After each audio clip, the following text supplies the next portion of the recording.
नमस्कार दोस्तों, आज के वीडियो में हम बात करने वाले हैं कावेरी 2 इंजन प्रोजेक्ट के बारे में। भारत ने अपने हवाई क्षमता को मजबूत करने के लिए एक बड़ा कदम उठाया है। कावेरी इंजन प्रोजेक्ट की असफलता से निराश न होते हुए भारत ने इसके दूसरे वर्जन यानी कावेरी 2 प्रोजेक्ट पर काम शुरू कर दिया है। तो क्या है ये कावेरी 2 प्रोजेक्ट और इससे भारत को क्या क्या फायदा हो सकता है, चलिए जानते हैं। कावेरी इंजन की कहानी 1980 के दशक में शुरू हुई थी।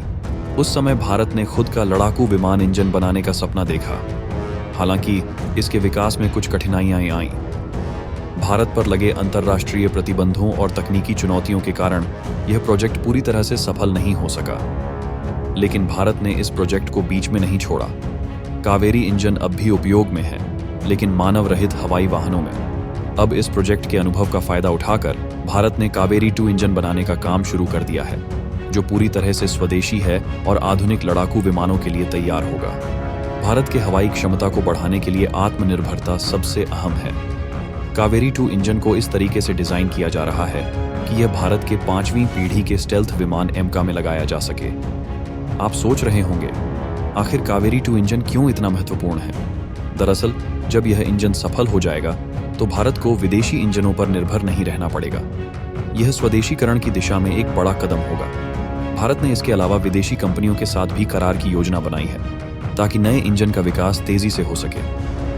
फ्रांस, अमेरिका और रूस इस लिस्ट में सबसे आगे हैं। खास बात यह है कि यह विदेशी कंपनियां भारत में ही पार्ट्स का निर्माण करेंगी, जिससे पूरी टेक्नोलॉजी भारत के पास रहेगी। भारत के लिए यह करार क्यों महत्वपूर्ण है? क्योंकि इससे भारतीय कंपनियों को विदेशी तकनीक का लाभ मिलेगा और आने वाले समय में भारत में ही इन इंजनों का निर्माण किया जा सकेगा।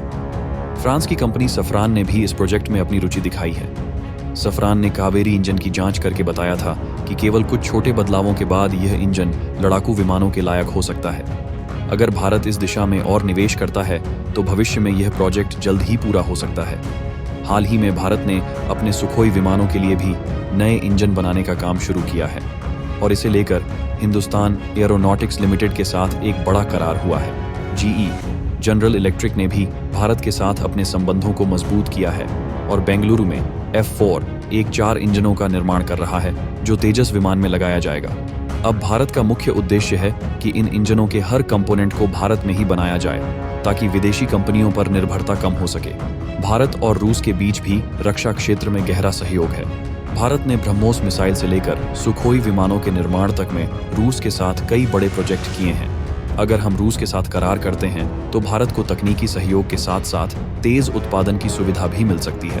फ्रांस ने भी हाल ही में अपने नए राफेल F5 विमानों के साथ एक ड्रोन की घोषणा की है, जिसे एक शाही बॉडीगार्ड की तरह डिजाइन किया गया है। इसका मतलब है कि भविष्य में भारत की वायुसेना को भी यह नया ड्रोन मिल सकता है, जिससे हमारी हवाई ताकत और बढ़ेगी। तो दोस्तों, भारत का कावेरी 2 प्रोजेक्ट, विदेशी साझेदारों के साथ करार और भारत के रक्षा क्षेत्र में बढ़ती आत्मनिर्भरता की ये कहानी आपको कैसी लगी?